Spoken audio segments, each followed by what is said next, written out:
एकोनाइट, ठंडी हवा का झोंका और बुखार का झटका। घबराहट बढ़ती जाए, बेचैनी ने दिल को घेरा। पेशेंट हो जाता है घबराया, चेहरा लाल, आंखों में छाया साया।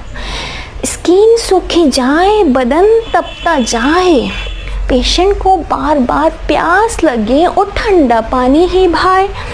साथ में घबराहट, बेचैनी बढ़ती जाए।